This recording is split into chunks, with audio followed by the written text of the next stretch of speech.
Hello, everybody. Welcome to our next LinkedIn Live. We've been doing LinkedIn Lives to really start to think about how people are taking some of the ideas, examples, strategies of curriculum storyboards and making them come to life in whatever setting they're in. So this time we are thrilled to welcome Professor Maureen Ruby to the table. Hi, Maureen. Hi, how are you, Allison and Benna? Thanks for having me. And we are also joined by Benna Kallick, who has become a full-blown member of our Curriculum Storyboards coaching cadre conversation. So Benna, welcome to the party. Thank you. I'm happy to be here. So Maureen, you just gave us a little insight into how you're starting to use curriculum storyboards and the notion of how this continued to help clarify some thinking for your graduate students. So I'd love for you just to do a quick introduction as to the work that you're doing right now as a professor and how this really is fitting into the streamlining the curriculum is really fitting into that experience. Okay, well, thank you. So I love curriculum. I came into education taking that basic curriculum course that everybody, I think, took or is taking. And I really didn't learn anything about curriculum. And I found myself being on curriculum writing teams for all the years that I was in a classroom teacher. And it was uncomfortable. It was not even close to like painting by numbers. We were just we're doing the best we could with what we knew, but we didn't really know too much. And so over the years, I've come to study curriculum, and I am just dedicated to trying to support the schools I work with and the students I work with to have a better grasp on curriculum, because they're still being asked to work in the summer, work after school, and write curriculum. So that being said, last summer, I was assigned to revise a graduate advanced curriculum course, whatever advanced curriculum is, for folks who in our state are getting their administrator certificate. And so, you know, my assumption was that many of them may have had the same experience that I had, which is not much experience in writing curriculum. And when we think about leaders, the most important thing they do is work with curriculum and support their educators on curriculum.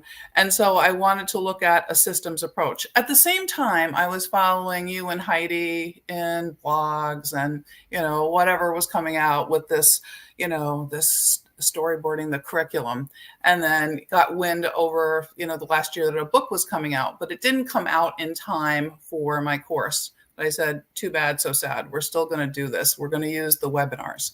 And so what I wanted to be able to do with these students is provide them with a reasonable scaffold that took them away from the pages and pages and pages of curriculum that don't really speak to anybody or communicate to anybody, but cause frustration for their teachers.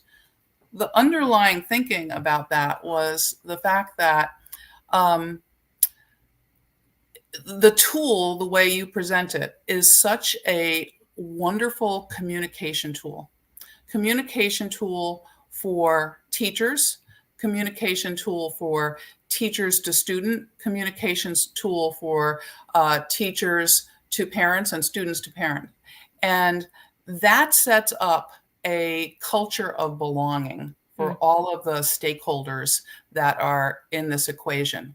And so to give leaders do not necessarily know all the content from all of the grade levels and domains that are in their school, but they need to have some kind of unifying structure that is sense-making, that allows them to truly lead and to have a support system for their teachers and a communication tool to bring everybody together. That's a lot said, but that was the thinking behind this.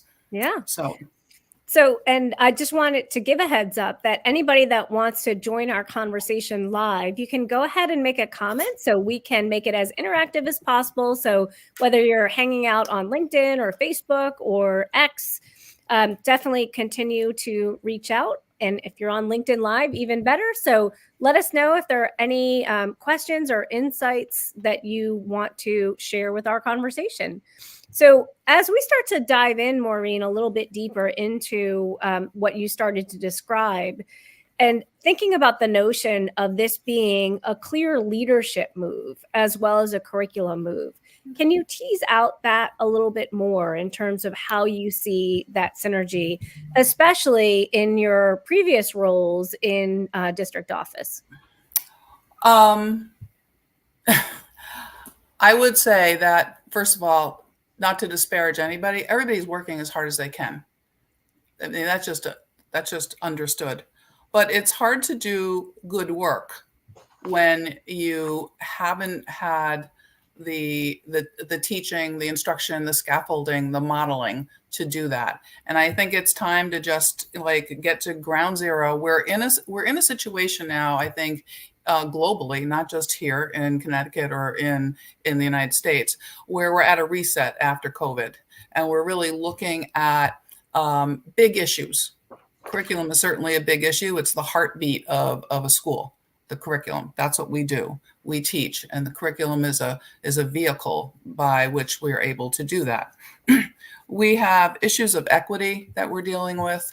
We have issues of coming out of COVID, and leaders, principals, or curriculum leaders of any sort need to have a structure that can get us out of kind of the mess that we were in before, where we had documents and we had them online, we had them in binders, we had them in closets, we had sometimes no documents at all.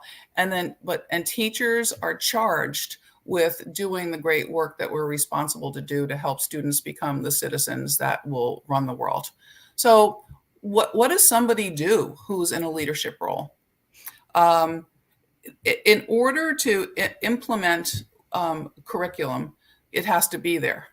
And a principal or a central office curriculum person needs to have something that is manageable and that teachers can actually do.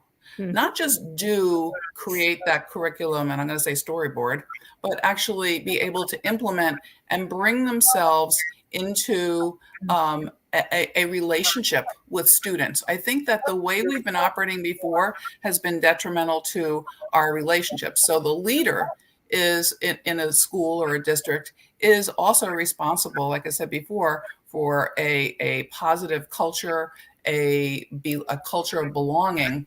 And the curriculum, if it's off-putting, is just going to be a detriment to building that curriculum.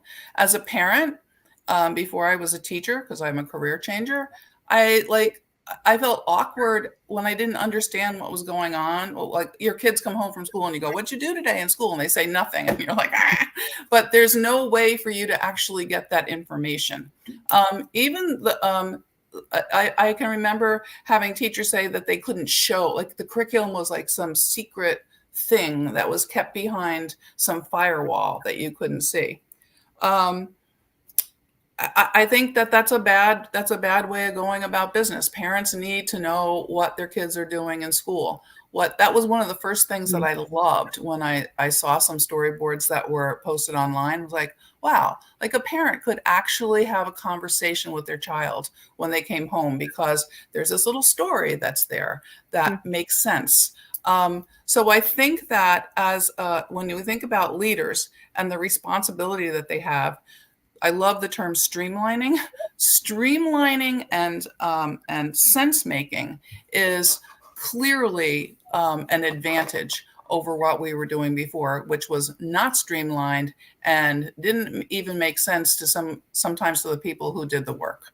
Yeah. And Benna, I'm going to give you the floor for a moment if you want to chime in. But first, I just want to clarify, Kimberly is joining us through LinkedIn, and she's saying, Maureen, that she appreciates you bringing this to graduate students, because it's an incredible moment to make sure that as we're growing more sophisticated classroom teachers, as we're growing new leadership, to try to continue to make sure that this really is connected. And she's saying that Curriculum Storyboards really does connect families with schools.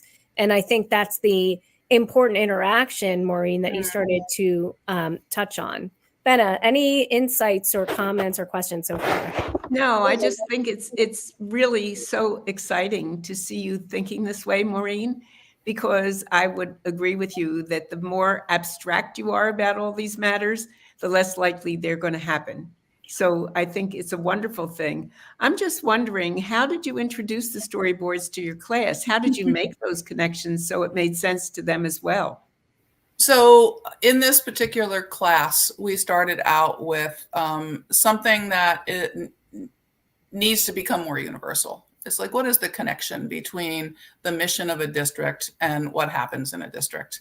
And so we did use the teachings of McTighe and Curtis to, look at UBD and the domain standards and goals and the transdisciplinary standards, and make connections between, I know this is something that you're so wonderful with, the portrait of the graduate, and how that's related to the mission, and how that has to be, whatever the portrait of the graduate it isn't like, oh, so 9th grade teachers, 10th grade teachers, giddy up, we have to get a with these people to meet the portrait of the graduate. It has to start when we first get our arms around the children, when they come in at 3 or 4 or 5, depending upon their entry. And we have to start thinking about, if these are the promises that we're making, if this is what we aspire for our children to be, then we need to operationalize that. We need to be able to, what will we see? What will students be doing? How will we know that they're communicators or collaborators, or pick another C?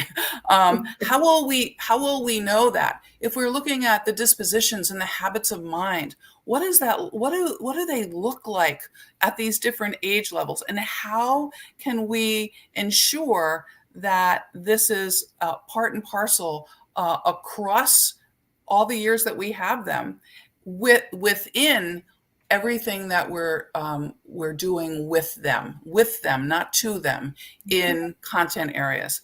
And so it started that way. And then if you study all these things, that for us as learners, adult learners, there needs to be something that, what do we do with this? We learned all this stuff. What do we do with it? How do we make it tangible? How do we actually make it happen?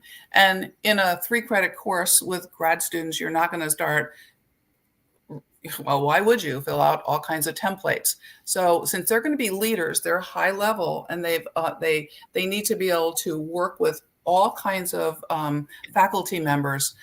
Introducing storyboard as a concept seemed to me to be like magical. And so, because I didn't have access to, I had the book yet, but the book was not available when I had to, put the book order in, how that works in schools.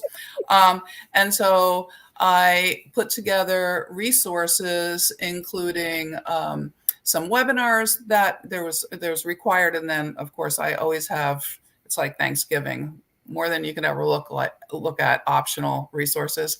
So I had a Heidi and Allison webinar, and I had some examples that were on when the book started getting advertised, and ASCD and blogs. And I put this all together. And this is what was so amazing to me, that without having the book in hand, although some of them did order it when it came out, obviously, these students were able to do preliminary, which looked beautiful. I shared some of them with you. Storyboards with just a brief PowerPoint and exposure to this material. And the response was positive and overwhelming. And I think the sense that teachers got was this freedom from the avalanche of everything that, like, like seems to just like topple down. When I see these avalanches in out west, and there was just one in New England, a little avalanche, I was like, wow, that's what it feels like when you have all this stuff coming at you when you're a classroom teacher. And this just makes sense and is clean. So Maureen, there's a little flutter of comments that are coming in right now. I think the first part is thinking about relevance in education. Ashley is making that comment. Relevance in education is key to success. And one of the things that I want to underscore in what you said around mission, portrait of a graduate, vision of a learner, whatever schools describe that as, to start to think about when you're designing for those broader dispositions, those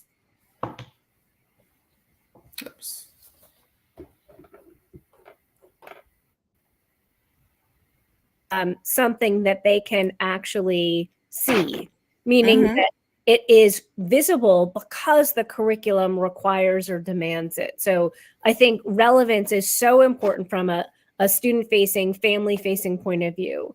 But you also talked about relevance from the notion of sort of like a respite from the avalanche.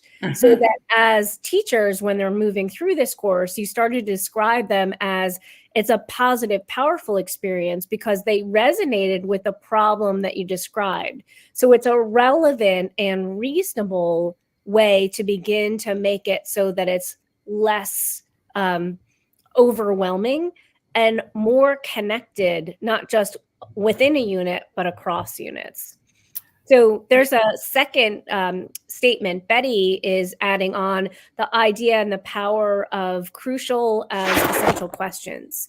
So when you're thinking about curriculum questions and essential questions in general, the idea that the influence of Jay McTighe and Greg Curtis and the late Grant Wiggins continues to have on how we continue to go after that level of sense making, where it's the student's inquiry. And finally, before I give you back the floor, Maureen, to interact, Tara is reaching out to us in real time on LinkedIn Live as one of Dr. Ruby's graduate students in that class. Yay. Hi, Ruby. Hi, Tara. I can attest to the excitement many of us felt when practicing preliminary storyboarding. And I think, Maureen, the idea, as we begin to look at one or two examples, one of the ideas that you just described is that streamlining actually is making it so you're doing the heavy cognitive lift on how do you sort of make the curriculum actually sing, to make it tell a story. But the notion is that even though we wrote a book that has 100 plus pages, the book is actually trying to clarify and unearth that idea.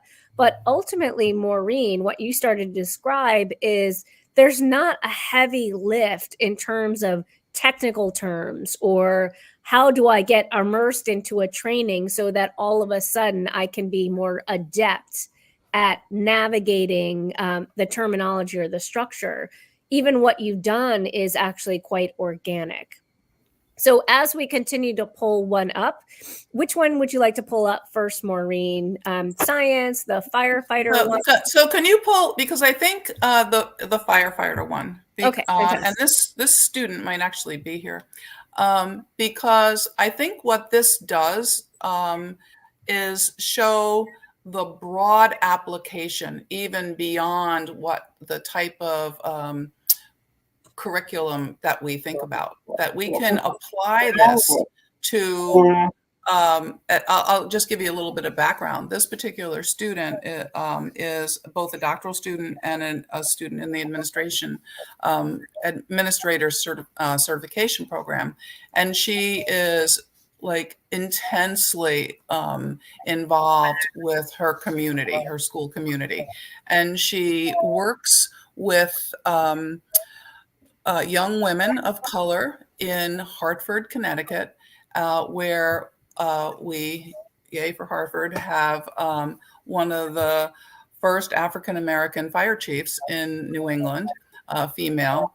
And they have something, I call it, I don't know what the actual name is, but I refer to it as Girls on Fire, like from Chicago Fire. And so this particular student put this storyboard together, she said, "Can I do something with the that project that I work with at the summer fire camp?" I'm like, just go for it. And she came up with this. And I think that, you know, as a first attempt, as a second attempt, as a third attempt, it's a great storyboard. And it shows us the utility, the universal application ability of this storyboarding process, which I think as teachers, we like. We like to learn something that we can use for multiple purposes. Yeah. And Ashley is saying, agreed, the purposeful approach definitely builds connections and engagement from all aspects of the educational framework, from admin to students to teachers to parents. And so imagining the idea of this girls' future firefighter camp not just being a way to sort of organize and lay out the experience, but actually having this be a preview for people that are interested, or girls that are interested in going to firefighter camp.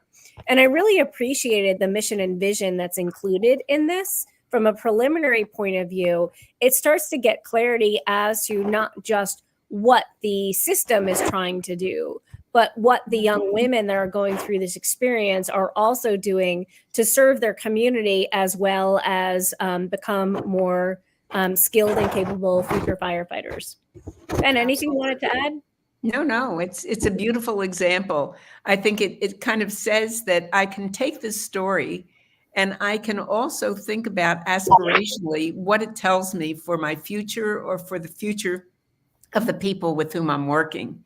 So I think that every student who works with her, every firefighter who works with her, could read this story and identify with it and say, is that happening to me? Mm-hmm. Is this the way I'm beginning to feel? Is this really touching me in the same way? And probably not. So what's interesting is, how does that future firefighter read and understand the story? What's beautiful is that the curriculum is now not only to tell the story of what we want you to know, but to really invite you to then begin to think about, how does this affect me as a storyteller? Yeah, I mean, I think that's the synergy of trying to figure out from a sort of a clarifying point of view, the story so far from a learner's perspective. What are the sense making that I'm doing in real time? What are the artifacts or examples that I might want to hold on to and remember? So we can also begin to see that it's a story of learning from the learner's perspective that can lay out into a cumulative demonstration of learning, so that they can begin to see growth over time. They can begin to see a portfolio of accomplishments as part of their experience. And it's something really truly treasured for students to be able to see, not only look at what I've accomplished, like because I satisfied this particular course, but look at what I am accomplishing in real time. Betty's also adding on right now, it gives an open window to dialogue. It starts to clarify the synergy amongst learners and amongst the interaction between the learners and the teacher, and the learners and the environment, et cetera. It also, in terms of what you were saying, Maureen, and the portrait of a graduate, it now begins to say that maybe I can create my self-portrait, which is something that I think is really beautiful, is to say, these are the stories that I continue to think about, I'm inspired by, I wonder about, I want to know more about, and it can really be a whole portrait of your self-discovery. Yeah. Well, if I could build on that, one of the things that you triggered when you said that is the opportunity for student voice in these storyboards, even at a very young age, because when this is a communication vehicle, an understanding vehicle, and teachers are inviting students to provide feedback and give suggestions, and then morph the next version of the storyboard, that's when we're going to, and I'm sorry to go back to the culture piece again and the climate piece, but that's when we're going to be intentionally co-building the type of culture that we want our classrooms and our schools to be. Yeah. So Karen is echoing the conversation Maureen and Benner are having, that Ted Sizer included students within the 10 common principles. Student voice in curricula is long overdue. So the important role that students are playing to be the stewards of their own learning. So the notion of self-direction, I think it's interesting to see the role that curriculum storyboards play within the space of self-direction, the opportunity to have clarity as to what are the broader questions that I'm being asked to think about and consider through the lens or the territory of what the course narrative is starting to call up. I also want to clarify what Tara is saying. As a TESOL teacher, I would consider that multilingual learners and their families would be able to translate the curriculum more easily without educational jargon.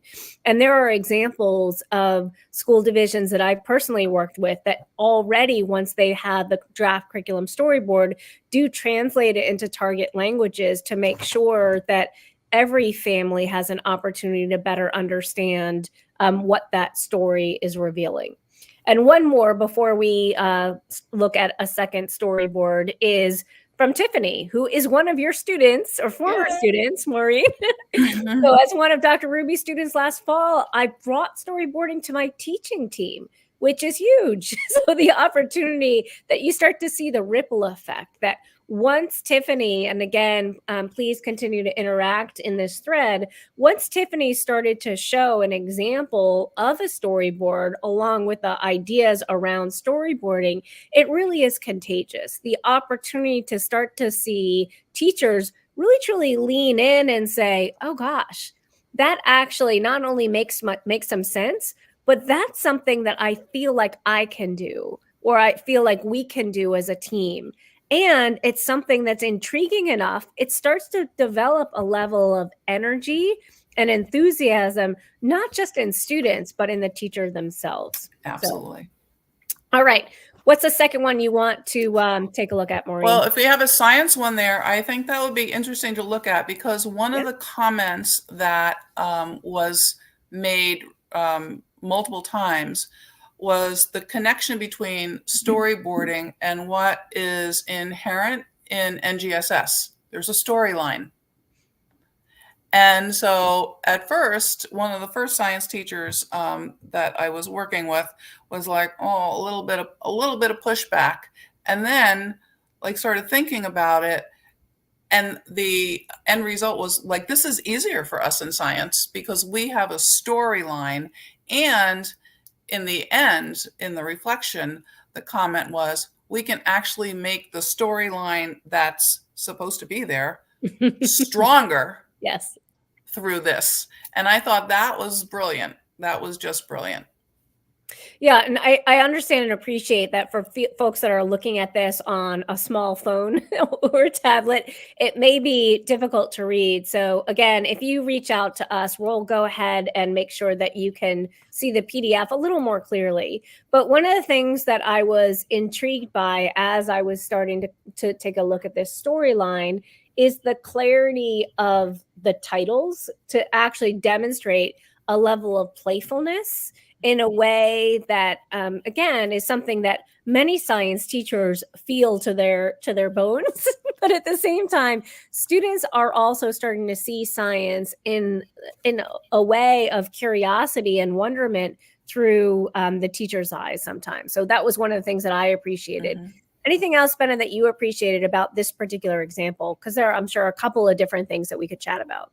Well, I mean, the other thing that I think is so great is the idea that when you're thinking of NGSS, what you're thinking about is a very complex weaving of the matrix, so that it's really about more than just engineering or more than just physics, but really also about the whole idea of what your dispositions and your attitude and your inquiry is and how you really begin to develop that. So I think this map, kind of this storyboard map, I would call it, is really a beautiful example. And certainly when I look at the visuals, I think to myself, that is very cool. I didn't even look at the titles as much as I immediately got attracted to the visuals. And it's just very compelling. So one of the other parts that we haven't talked about yet is the idea of the learning targets. And the learning targets really are designed to feature those seminal or primary learning targets that are the basis of the modeling, the coaching, the feedback, and the assessment. So the learning targets are not necessarily exclusive, like they're a representative set for perhaps something that is a little bit longer than what you see for Unit 1. But at the same time, these are areas of focus that the teacher is really tuning in on to clarify and make sure that students have multiple opportunities to get their arms around it, to practice, to get feedback, to test it out, as well as synthesize some of their ideas. So I think that's the heart of what you see in terms of learning targets here. Maureen, any insight in sort of the dilemma around learning targets of what to put in, what to exclude? Was that an issue for any? We did not have that come up as a conversation at all. But one of the things that I wanted to comment on about the learning targets on this particular storyboard is I think, it's 8th grade. Your 8th graders are maybe when they come home from school are not really interested in talking to their home caretaker. But if you wanted to have a conversation at the dinner table about what was going on in school, when you have something like this, and you know specifically what it is going on in the classroom by looking at those learning targets, I think that they are really excellent springboards for conversation with between caregivers, parents, and students. Also, the story there on this is pretty intriguing as well. So I want to go back and really underscore the value of the storyboard as a community builder and a homeschool relationship builder. Yeah, I mean, again, if you look at Unit 2, and again, it's tiny print, so I'm just trying to, to navigate it. I saw it bigger print earlier when you sent it along, but the accessibility and the approachfulness, look up in the night sky, and you'll walk away with more questions than answers. What else is out there under in the solar system? And so I think the idea is that that's a question that not only kids can step back and sort of look at not only the night sky, but perhaps with a little more wonderment and awe, but it's something that's still something that families can dive into in terms of a genuine conversation or interaction. And sometimes when the grade levels go up and they are dealing with more complex content, oftentimes parents feel more and more unmoored from engaging in conversation.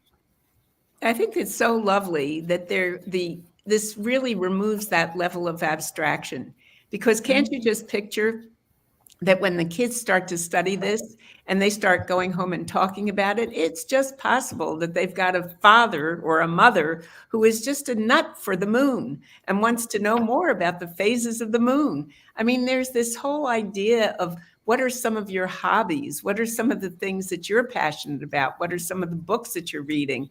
And you just find that it is amazing how much that conversation is inspired by this, rather than all the, how are you doing? Did you get the grade? What was the test about? Do you have to study? It's like we have to study together some of these things, and that's very inspiring.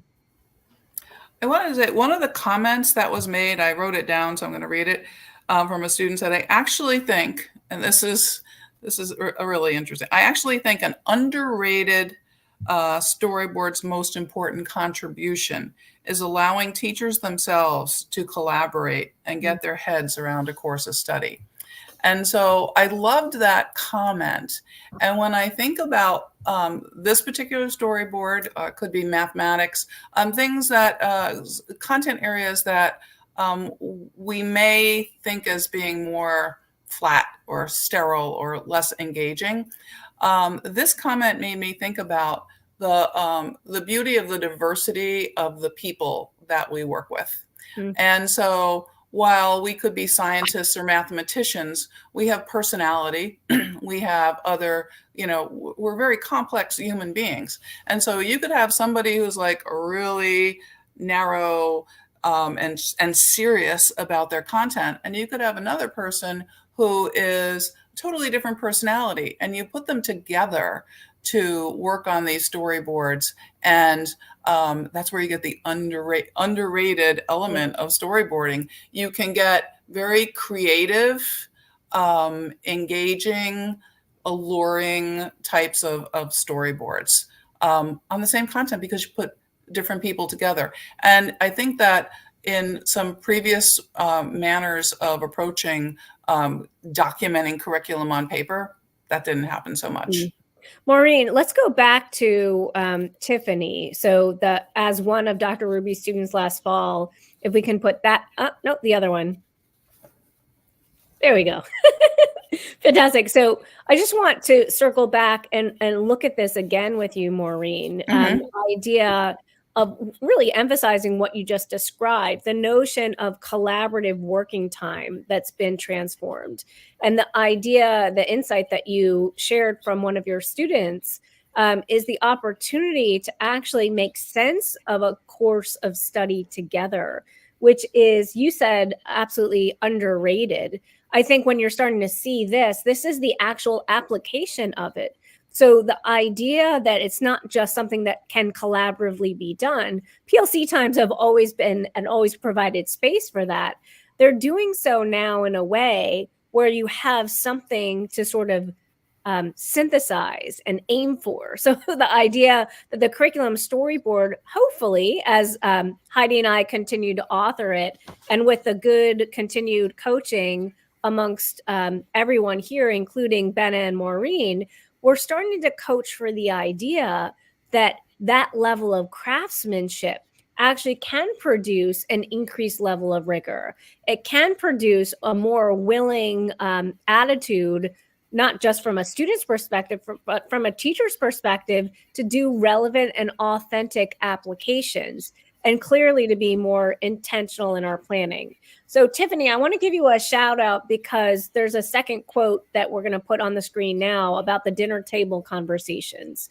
And I want to, again, emphasize this is something that we talked about a little bit earlier, but the opportunity for families to actually engage in conversations with students it just makes my heart happy. I'm sure it does the same thing with you, Maureen, because you're starting to see the impact of what is happening in real time.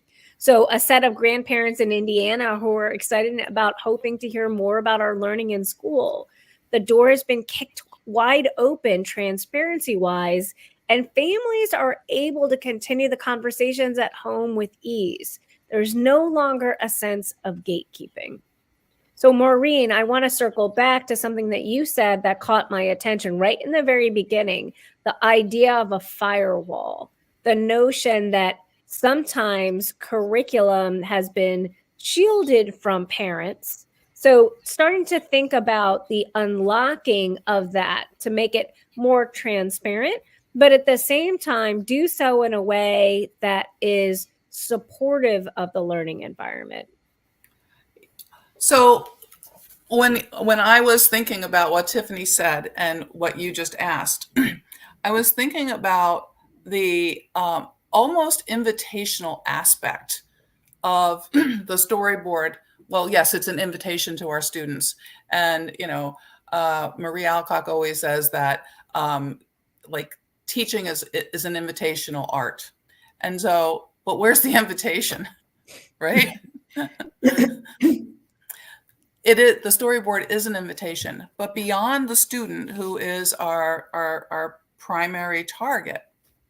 Secondarily, when we communicate in this non-jargon language, we take the firewall down, we might learn things about our parent and guardian population that we didn't know, because we've also had a wall up to them sharing themselves with us. So back to we'll pick any storyboard, but we'll take the science one that we're looking at.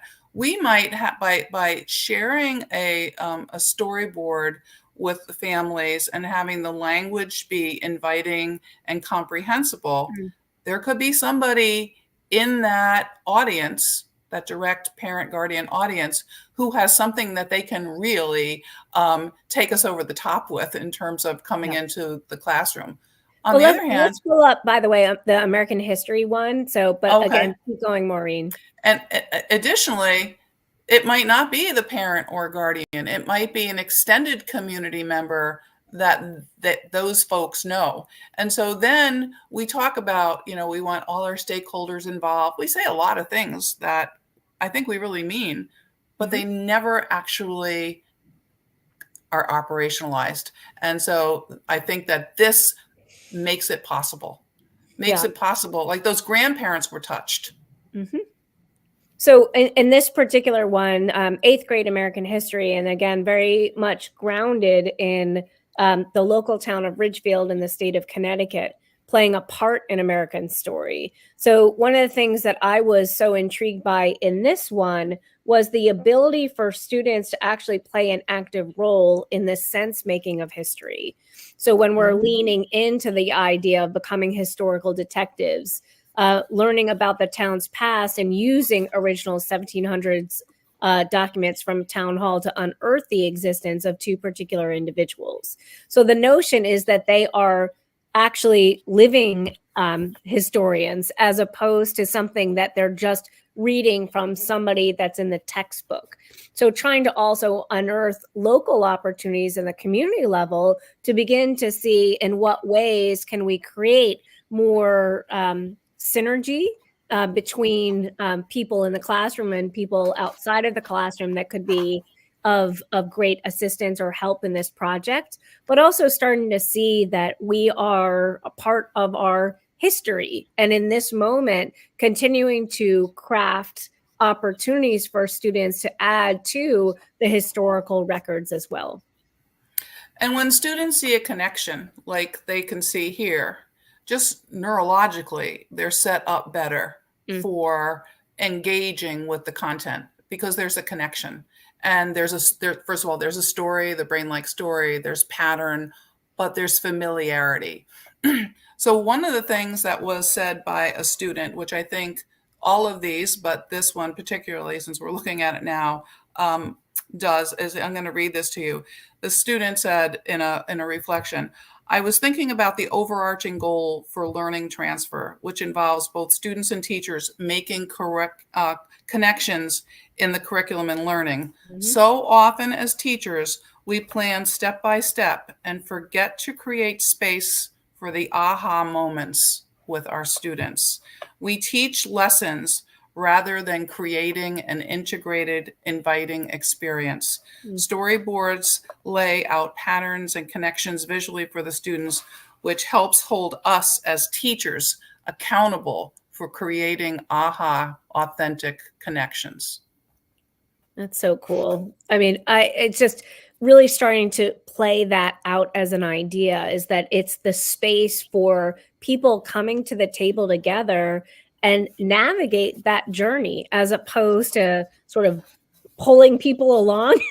So the opportunity of really trying to create that level of expanse and space for people to actually pursue what they find to be fascinating, interesting, but still within the frame of the focus of the story. Now, I just want to give a shout out to Diana, who is joining us from Jamaica, where it's, I'm sure, much nicer weather than you guys are having in Connecticut. But she is starting to think about the idea of the intended goal of locking the curriculum and making it available to parents and guardians to be more supportive or counter propose. And as I continue to sort of play with this idea, trying to make sure that like the notion of the firewall is dismantled, but in such a way that it's still truly an invitation to interact with families, so that they can continue to support the learning at home. Diana also added a few minutes later that she appreciates the storyboard methodology to encourage critical thinking and participation.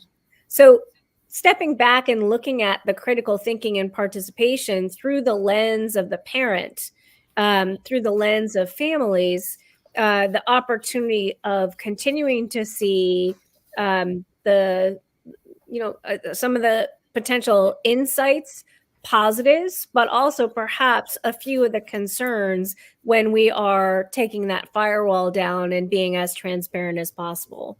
So one of the things, excuse me, one of the things that just triggered for me was I just finished reading a wonderful book from Monica Guzman, who is looking at the question, but the title of the book is what I wanted to share, which is, I Never Thought of It That Way. And I'm just thinking about this idea of how much this really exposes us. When you say takes down the firewall, it also opens my mind up to say, I never thought of it that way. And that really is interesting. So I think it says that we can live with the storyboard telling us a story that will help us to open that portal. And that's why I think when we start talking with parents, when we start talking with our communities, we can at least give that as, I would suggest, perhaps even a quotation, which is, as you read this story, ask yourself, is it something new to you? Have you ever thought of it that way?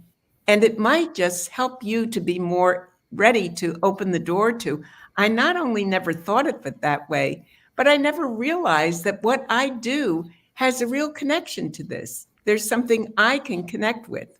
So I guess I'm just thinking that it's really an activity of thinking. It's really the disposition to be willing to think and to say, this is something that opens doors for me if I remain open to it.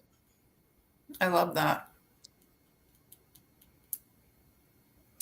So as we are starting to wind down, Maureen, any other ahas, like one more aha that you want to share from your graduate students? Yeah, I do.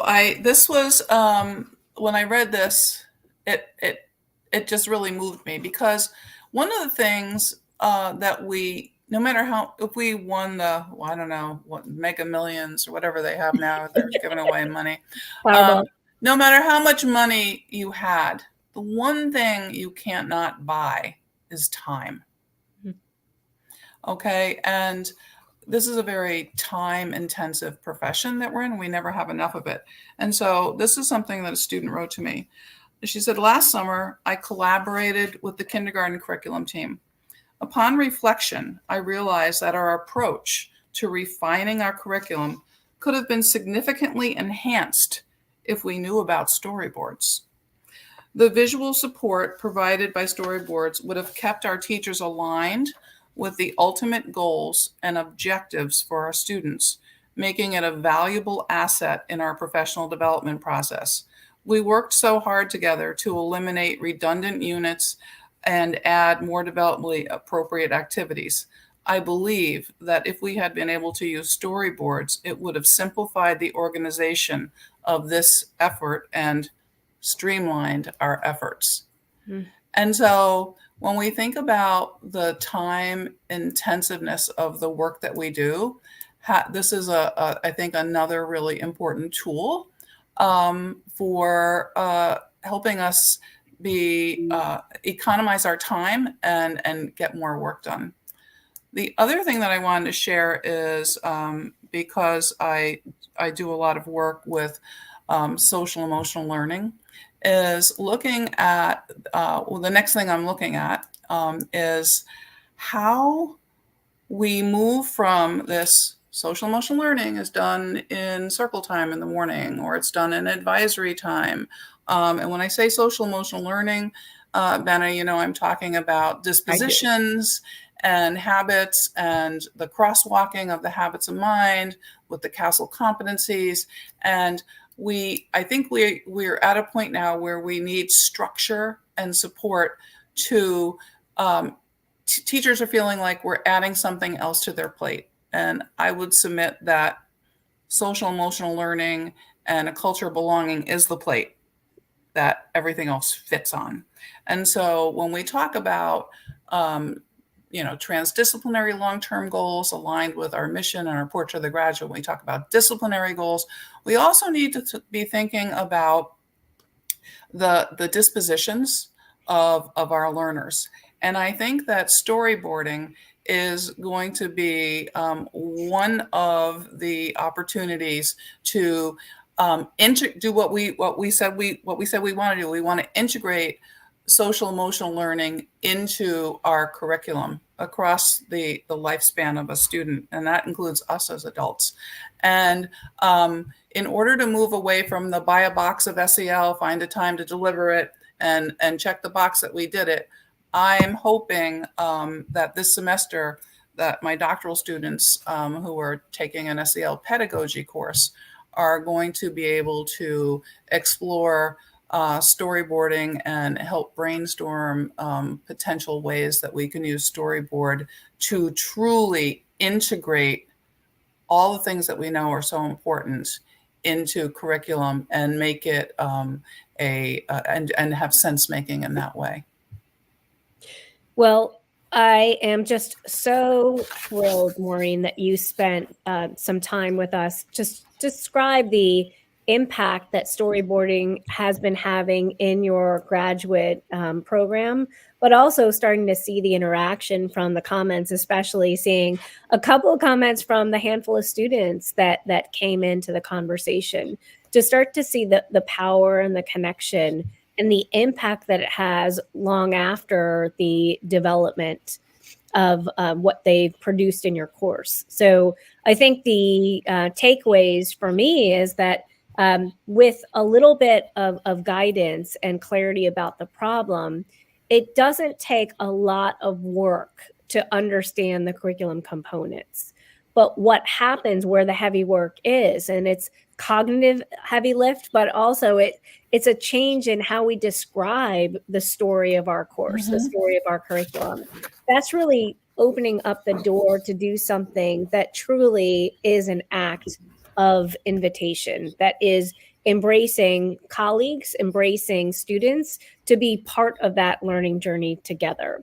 So, Maureen, I'm also just excited. And again, I'm sure Heidi will be thrilled as well that it's officially on your required reading for a course that you're teaching next semester. Because again, we just love the idea that people can become immersed in this with a little more depth and detail. So.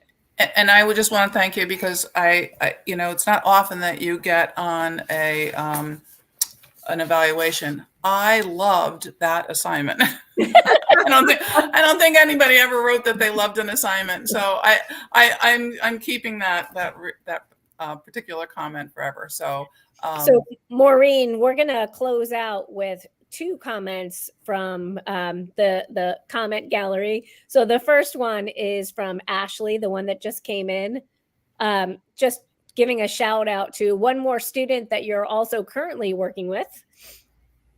And the idea that it's an invitation worthy of excitement, engagement, and curiosity for all stakeholders. So again, the synergy between subject area content and SEL. And I am so over the moon that Ashley, as she's being part of this conversation, continuing to feel inspired to do more work with storyboards. And the last comment we'll take is from Diana to take us home. The one that says, thanks for the recognition. If we can pull that up. Indeed, I have no use for my winter coat here in Jamaica. Sending you warmth, coffee, and rum. So again, Diana, we are sort of channeling our inner Jamaican vibe right now. While we all need winter coats right now, again, the warmth and the connection that you're sharing, as well as the folks that are interacting on the feed, as well as just the beautiful conversation we've had together with Maureen and Benna. Again, it's a privilege and a pleasure to bring these conversations to you. So thanks again. I'm Allison Zamuda, and looking forward to seeing you in our LinkedIn Live next month. Take care. Thank you. Thank you.